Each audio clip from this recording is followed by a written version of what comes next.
चाहे नाग पंचमी हो, चाहे श्रावण महीने की शुक्ल पक्ष की, चाहे कृष्ण पक्ष की पंचमी हो। और समझ लो अच्छे से, श्रावण महीने की पंचमी के दिन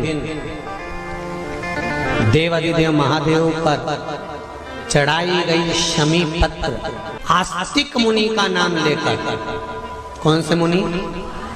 आस्तिक मुनि का नाम लेकर शमी पत्र को वापस उठाकर उसको अपने दरवाजे की चौखट पर कहीं पर भी या द्वार पर कहीं पर भी एक ओर रख देने पर घर के अंदर, बगीचे के अंदर सर्प प्रवेश नहीं करता।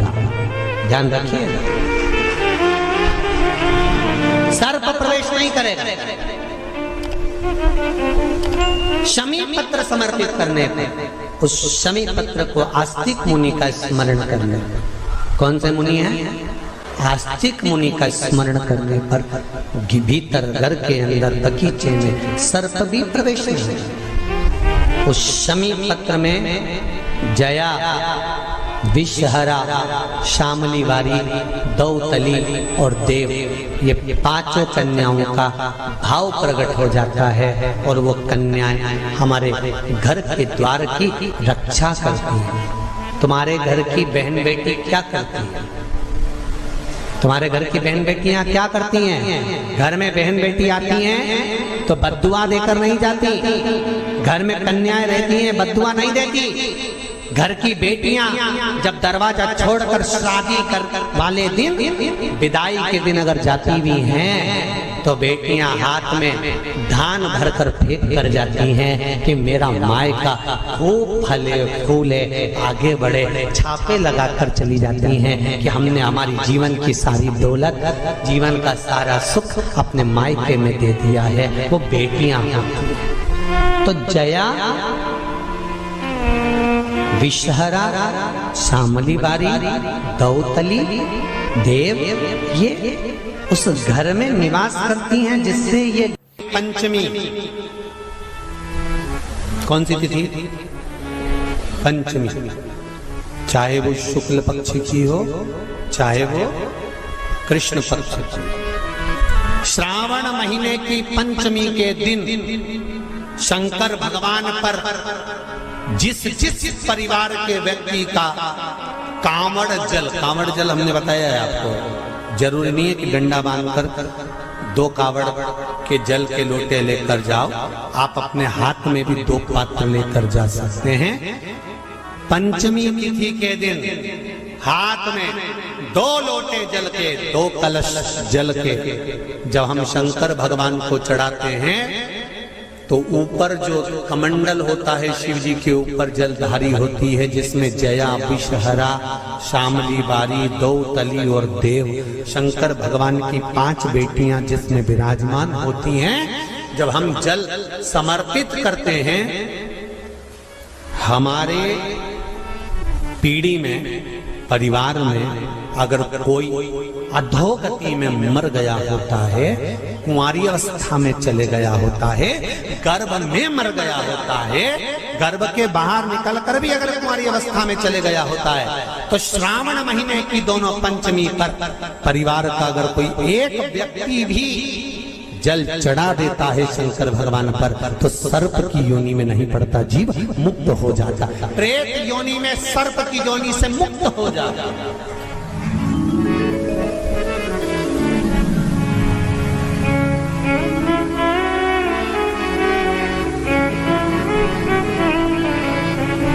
महाराज, हमारे यहाँ सांपों की पूजन कौन से दिन होती है, कौन सी तिथि में करते हैं? जम के बोलो जरा। नाग पंचमी। नाग पंचमी का मतलब क्या है? सांपों की पूजन करो। नाग पंचमी का मतलब होता है शंकर जी के मंदिर में जाकर 1 लोटा जल समर्पित कर दो। उसका कारण क्या है कि हमारे परिवार में, हमारे कुटुंब में कोई 7 कुटुंब में, परिवार में कोई 7 पीढ़ी के अंतर्गत भी अगर कोई जीव तड़प रहा होता है, बड़ा हुआ होता है, उसकी मुक्ति नहीं होती है, तो पंचमी का चढ़ा हुआ जल उस जीव को प्राप्त हो जाता है और वो जीव तर जाता है, उसका फिर जन्म नहीं होता, वो तर, इसको मुक्तता कहता है, इसको मोक्ष कहता है।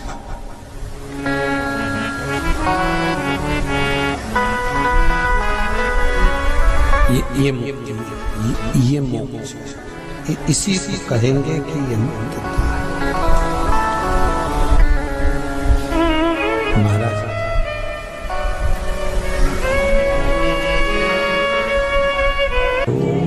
चाहे नाग पंचमी हो, चाहे श्रावण महीने की शुक्ल पक्ष की, चाहे कृष्ण पक्ष की पंचमी हो, और समझ लो अच्छे से,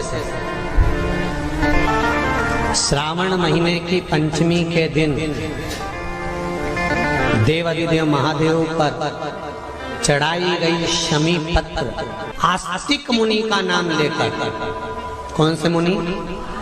आस्तिक मुनि का नाम लेकर शमी पत्र को वापस उठाकर उसको अपने दरवाजे की चौखट पर कहीं पर भी या द्वार पर कहीं पर भी एक ओर रख देने पर घर के अंदर, बगीचे के अंदर सर्प प्रवेश नहीं करता।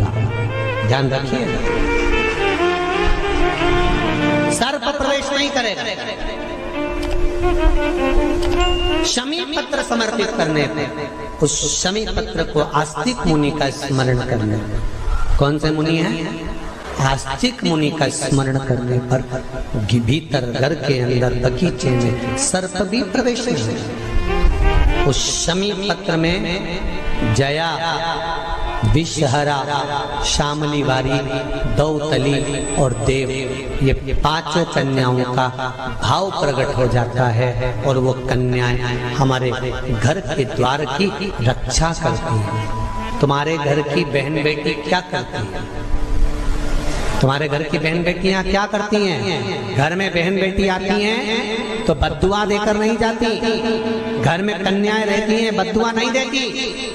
घर की बेटियां जब दरवाजा छोड़कर शादी कर वाले दिन, विदाई के दिन अगर जाती भी हैं तो बेटियां हाथ में धान भरकर फेंक कर जाती हैं कि मेरा मायका खूब फले फूले आगे बढ़े। छापे लगाकर चली जाती हैं कि हमने हमारी जीवन की सारी दौलत, जीवन का सारा सुख अपने मायके में दे दिया है। वो बेटियां तो जया, विषहरा, शामली बारी, दौतली, देव, ये उस घर में निवास करती हैं जिससे भगवान की जिंदगी किसने संवारी? ये नागलक्ष्मी है। वासुकी नाग बड़े, शेषनाग छोटे, और शेषनाग की जिंदगी अगर कोई संवारने वाली है तो ये नागलक्ष्मी, ये नागलक्ष्मी जीवन संवार। नागलक्ष्मी शिव जी की आराधना में लगी, शंकर के अनुमोदन में, शिव की भक्ति में दिन रात डूबी रहती, दिन रात।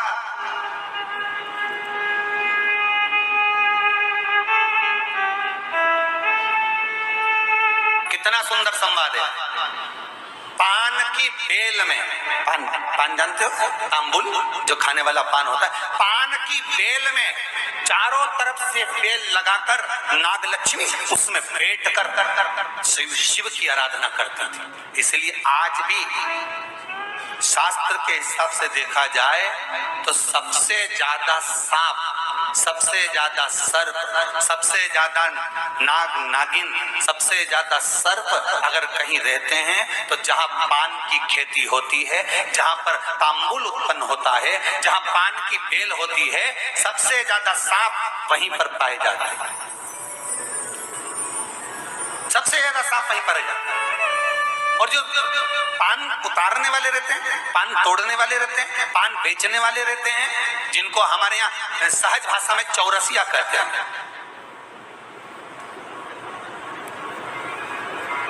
इनका एक विधान रहता है कि सांप पान के उस बेल में चारों तरफ रमे रहते हैं। पान की बेल में सांप के बच्चे चारों तरफ भ्रमण करते रहते हैं, और चौरसिया पान उतारने वाला, बेल में से पान तोड़ने वाला सांप के बच्चों को उठाकर, सांप को उठाकर उधर रख देता है और पत्ते तोड़ लेता है, पत्ते तोड़ लेता। उसको सर्प नहीं डसते। क्यों? क्योंकि यहाँ पर वर है इन चौरसियाओं को। कई चौरसिया लोग सोचे होंगे कि हम नाग की पूजन करते हैं, हम सर्प की पूजन करते हैं, नाग पंचमी पे हम सर्प का स्मरण करते हैं, हमारे कुल देवता के रूप में हम सर्प पूजते हैं। पर कभी चौरसिया ने विचार करा कि आखिर तुम्हें कौन सा वर प्राप्त हुआ कि तुम्हें सर्प नहीं डसेगा? तुम्हें कौन सा वर प्राप्त हुआ कि सांप तुम्हें नहीं काटेगा? पान उतारते समय, पान तोड़ते समय, पान को ले जाते समय सर्प तुम्हें डस नहीं करेगा। क्योंकि जिस समय पर नाग लक्ष्मी भगवान शिव की आराधना करती है पान की बेल के पास में, उस समय पर एक सहज भाव में, एक ग्रामीण, एक सहजता उस नागिन को आते हुए देखता था, नाग लक्ष्मी को आते हुए देखता था। जो नागिन कभी तो सुंदर स्त्री का रूप, लक्ष्मी जैसा रूप बना लेती है, और कभी नाग का रूप बना लेती है। बड़ा विचित्र उसको लगता था। और वो एकांत में बैठा, इसने आकर देखा कि नाग लक्ष्मी सेवा में लीन रहती, किसी जीव को वहां आने नहीं देता। शास्त्र तो यहां तक कहता है कि जब नाग लक्ष्मी पूजन करती थी तो कहा, पूछा गया ये कोई जीव इसके पास में ना आए तो इसको बचाता था वो। एक दिन नाग लक्ष्मी जब बड़ी हो गई, देख लिया उसने इस ग्रामीण को, इस मानव को जब देखा जो चारों तरफ से किसी ना किसी रूप में नाग लक्ष्मी को रस ला कर देता है, प्रदान करता रहता है, कुछ ना कुछ तत्व देता रहता है। कितना सुंदर संवाद है महाराज। नाग लक्ष्मी जब पूजन करने शंकर जी की बैठती थी तो ये जो हमारे हिंदू धर्म में एक ऐसा भाव कहते हैं, शंकर जी के अभिषेक में गन्ने का रस, अनार का रस, मौसम्बी का रस, ये जो अभिषेक कराते हैं ना ब्राह्मण जन, तो ये कहते हैं ये रस चढ़ाइए, इस रस से भगवान का अभिषेक करना है, गन्ने का रस से, इस रस से शिव का अभिषेक करना।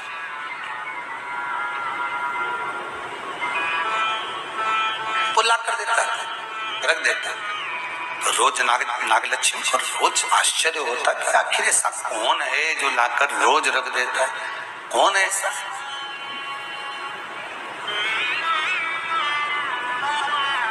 कौन ऐसा? आज नागलक्ष्मी ने उस जीव को देख लिया, उस मनुष्य को देख लिया, तो चारों ओर से मेरी रक्षा करता है। रस को लाकर शिव के लिए देता है, मैं तुझे वर देती हूं, तेरे वंश के अंदर कभी सर्प का डस नहीं होगा। तूने मेरी सेवा करी, शिव तुझे फल प्रदान करेंगे। वो चारों ओर से रक्षा कर कर रस ला कर देता था, इसलिए उसका नाम का संबोधन में भी चौरसिया जोड़ा गया। चौरसिया, चारों ओर से चौकसी कर कर जो रस ला कर प्रदान कर दे, उसके नाम में भी संबोधन है। Please like, share and subscribe channel.